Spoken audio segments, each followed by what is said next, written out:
Hezké odpoledne, vážení čtenáři a diváci Aktin.cz. Dneska jsme zavítali do Bratislavy za Štefanem Havlíkem, jsme v Petržalské posilovně. Štefane, ty jsi v minulém roce přestoupil do profesionální kulturistiky. Jestli se nepletu, tak tvým posledním závodem bylo mistrovství Evropy, ale teďka už směřuješ svůj cíl někam do profi, takže první otázka bude směřovat k tomu, kam se chystáš, nějaký závody? No, vybral som si súťaž v lete v Chicagu Wing of Strength, profesionálna Grand Prix súťaž. Tak podľa toho, ako mi to vychádza, by som mal okolo 1. apríla začať prípravu, tú finálnu, tak uvidíme, ako to pôjde. No. Jo, takže teďka už nějakým způsobem trénuješ na tu soutěž? Tak v podstate ja trénujem na toto, odkedy som sa rozhodol, že ku tým profesionálom prestúpim, pretože tá príprava nie je o posledných 2-3 mesiacoch, ale o celom roku a zatiaľ mi to išlo celkom dobre, tak dúfam, že sa nezraním a budem môcť pokračovať. Takže ta finální příprava bude začínat 1. dubna. Když řeknu, kam bys chtěl směřovat ten výsledek, nebo s jakým cílem by ses spokojil na té první soutěži, s jakým výsledkem? Toto vôbec neriešim. Ja vôbec netuším, ako to bude vyzerať a akí tam budú superi, čiže počítať s nejakým výsledkom, to nie je to v podstate pre mňa úplne nový začiatok, takže nejaké umiestnenie som vôbec ani nad tým neuvažoval, že či by som chcel vyhrať alebo byť vo finále alebo do 10. miesta. Proste pripravím sa na preteky a uvidíme. No.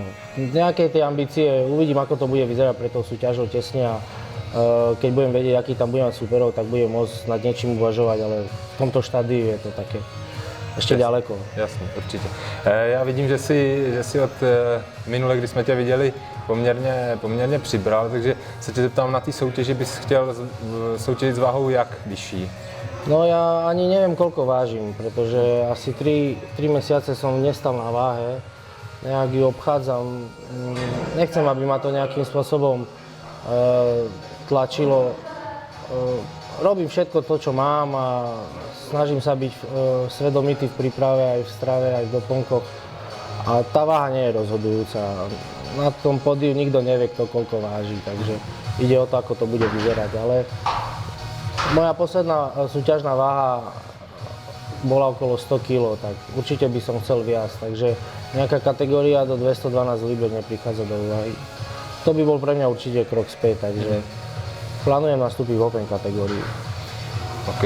Já když se vrátím k profesionální kulturistice, tak určitě, když jsi do ní šel, tak si měl nějakou vizi, nebo už přeci jen taky nejsi nejmladší sportovec, když to takhle řeknu, tak jak dlouho by ses chtěl v té profesionální kulturistice držet, případně kam se podívat? Na Olympii určitě cíl každého sportovce?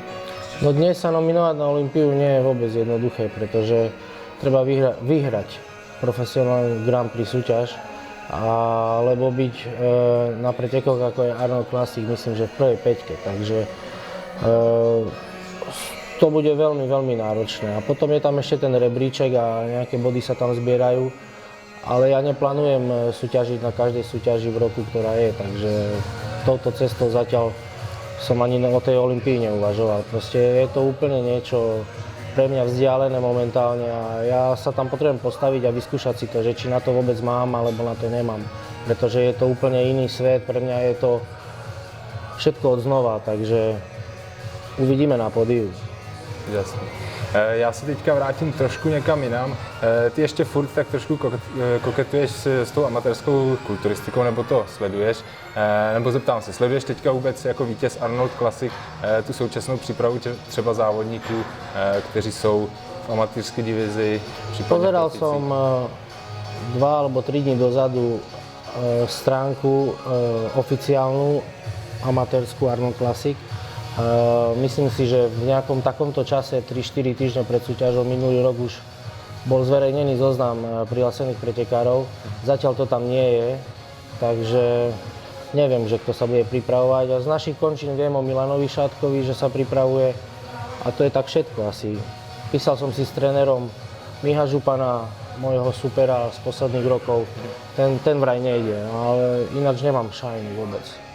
Když už jsem u toho Arnold Classic, tak ty teďka v současnosti připravuješ Nikolu Vajtrovou na Arnold Classic, jestli se nepletu. Jak vám tato příprava nebo jak ten model vlastně spolupráce s ní vychází? Nikola nebude pretekať na Arnold Classic, pretože sa prihlásilo veľmi veľa dievčat z Olympie a oni prepisovali zoznam a nakoniec sa jej miesto neušlo. Takže bude len absolvovať nejaké fotenia v rámci toho sportfestivalu, ktoré má dopredu dohodnuté. A týždeň potom je súťaž v Kalifornii. Takže tam ťažko povedať, že či tie baby z toho Arnold Classic ešte budú ťahať cestu do Kalifornie alebo nie. No, príprava prebieha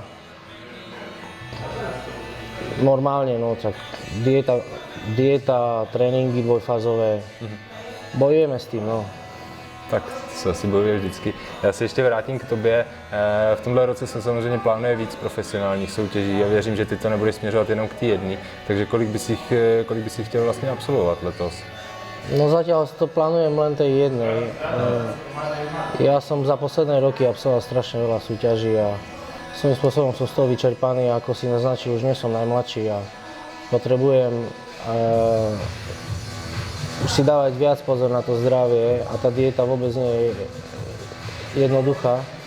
Takže uvidíme, ako to pôjde, ako sa budem potom cítiť. Ja som tam mal pôvodne v pláne 2 súťaže, oni mali byť týždeň po sebe, ale jednu z tých súťaží zrušili, takže ostala mi tá jedna. Tých profesionálnych súťaží myslím, že je nejakých 13-14 toho roku, čo je menej ako minulý rok, tak myslím si, že aj tá konkurencia na tých súťažiach bude vyššia, pretože sa to bude musieť vtesnať do týchto súťaží, ktoré tam sú. Takže uvidíme potom, čo s tím. OK, uvidíme. Já se vrátím k tvému statusu profesionálního sportovce. My, když jsme tady byli před rokem, tak si o tom ještě tak úplně neuvažoval, ale teďka se to změnilo, jsi profík. Jak se změnil vlastně tvůj vztah k armádě, nebo k práci v armádě? Môj vzťah sa nezmenil, stále som profesionálny vojak, takže z toho dôvodu je to veľmi dobré, pretože to zázemie mám, ktoré potrebujem, nejaký základ na tú prípravu. Samozrejme mi to na to nestačí a bez pomoci sponzorov a ďalších mojich aktivít by som to asi ťažko zvládal. Ale čo je dneska jednoduché, takže robím, čo môžem. Ty už si zmínil sponzory, za každým velkým sportovcem sponzoři stojí, takže chtěl bys někomu poděkovat, případně ho vyzdvihnout z těch sponzorů? Tak, okrem takých kamarátov, ktorí mi pomáhajú, mám zmluvu s firmou GASP, ktorá ma oblieka a potom sú to výrobcovia doplnkov výživy, ako je A1 Nutrition a potom Bodymax Nutrition. Takže im by som chcel určite poďakovať za to, že mi pomáhajú, pretože aj s tým sponzoringom v dnešnej dobe je to veľmi ťažké a dneska zohnať sponzora to je jak vyhrať v športke, pretože je ťažká doba a ja dúfam, že to čoskoro skončí a bude sa nám ľahšie dýchať. Určitě, já doufám taky, že ty spolupráce proběhnou tak, jak mají. Já ti popřeju do té přípravy hodně zdaru, hlavně ať se ti vyhnou všechny zranění, ať na soutěži dosáhneš výsledku, jaký chceš. A my už se teďka pustíme do tréninku.